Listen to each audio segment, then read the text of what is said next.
ថ្ងៃនេះគ្មានអ្នកមកចាក់ដាំផ្លុកសោះវើ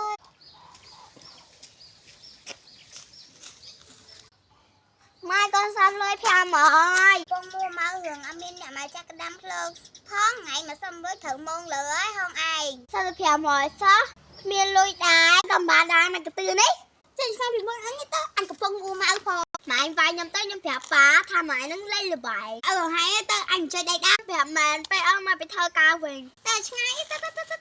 ភ្លេចដល់តែថាទៅប្រាប់សោះតិចវាប្រាប់ម៉ែនៅខ្វល់ប្រាប់ទៅអូនដល់hôm nayល្អហើយពួកអើប្រាប់អើសុំអើម៉ែលេងល្បែងវាយមួយចាស់នោះសិនណាហើយទេតាមទៅផងអញលេងល្បែងចឹងលេងនឹងអញសិតអញទៅម៉ែអាប្តីឈុតឡាប់ប្រពន្ធលេងល្បែងហងហ្នឹងអត់ដឹងដែរតាមមកឡាគេទេវាយហើយចឹងអីតាមមកនៅមួយអញតាមមកអញទៅអញចូលនៅឡាគេអញទៅឡាគេបានទៅ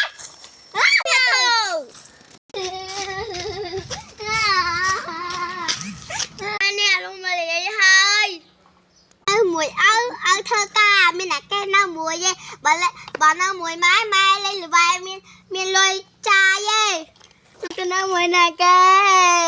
ហ្មងអញទៅបានលុយចាយមកធ្វើ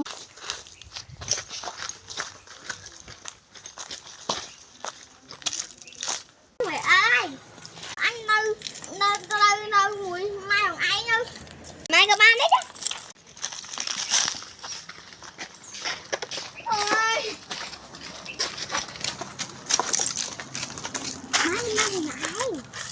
នៅមួយអញអូយតែកំនៅមួយឲ្យវាចាស់ហ្នឹងមក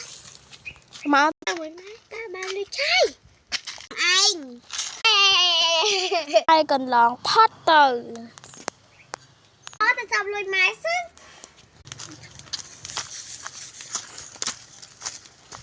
សុំលុយ500ហ្នឹងមកសុំលុយអញបាត់លើហើយម៉ែហ្នឹងឲ្យលុយអញចាយឥឡូវមិនអោយទេមកសុំលុយអញ